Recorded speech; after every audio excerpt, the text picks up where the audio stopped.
नमस्कार, मैं आपके साथ प्रिया बंसल और आप देख रहे हैं न्यूज चौक। विधानसभा चुनाव की तारीखों का ऐलान तो हो गया है, लेकिन 2024 में लोकसभा चुनावों की तैयारियां भी अब तेज होने लगी हैं।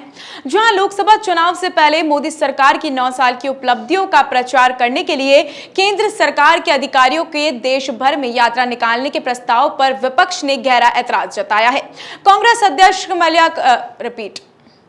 कांग्रेस अध्यक्ष मल्लिकार्जुन खड़गे ने विपक्षी इंडिया की ओर से चिंता व्यक्त करते हुए आरोप लगाया है कि अधिकारियों को यात्रा निकालने का सरकार का आदेश नौकरशाही का राजनीतिकरण करने का प्रयास है।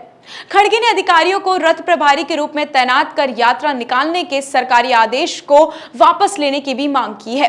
केंद्र सरकार की 9 वर्ष के कामकाज की उपलब्धियों को विकसित भारत संकल्प यात्रा के माध्यम से देश के लगभग 2,70,000 पंचायतों तक पहुंचाने के प्रस्तावित अभियान से जुड़े आदेश पत्र के सार्वजनिक होने के बाद गरमाई सियासत के बीच मल्लिकार्जुन खड़गे ने रविवार को पीएम मोदी को पत्र लिखकर इस आदेश को वापस लेने की मांग की है।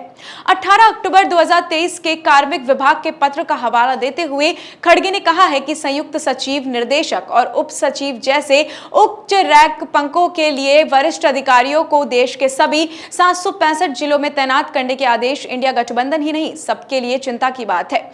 9 वर्षों की उपलब्धियां बताने के लिए अधिकारियों को रथ प्रभारियों के रूप में तैनात करने का ये आदेश महज सहयोग नहीं है, बल्कि राजनीतिक मकसद से संस्थागत तंत्रों का इस्तेमाल करने की मोदी सरकार की शैली के अनुरूप है।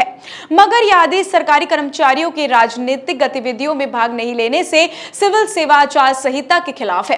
खड़गे ने पत्र में कहा है कि ऐसे आदेशों के जरिए सरकारी अधिकारियों को सत्तारूढ़ दल के राजनीतिक कार्यकर्ताओं में बदल दिया जाता है और अधिकारियों को सरकार के प्रचार कार्य में लगाया गया तो अगले 6 महीने तक देश की शासन व्यवस्था ठप हो जाएगी। कांग्रेस अध्यक्ष ने विकसित भारत संकल्प यात्रा में बड़े पैमाने पर अधिकारियों को रथ प्रभारी के रूप में तैनात करने के मुद्दों को उछालने के साथ ही सैनिकों को वार्षिक छुट्टी पर जाने के दौरान सरकारी योजनाओं के प्रचार प्रसार के लिए भी समय देने के रक्षा मंत्रालय के 9 अक्टूबर 2023 के दिशा निर्देश पत्र की भी आलोचना की है।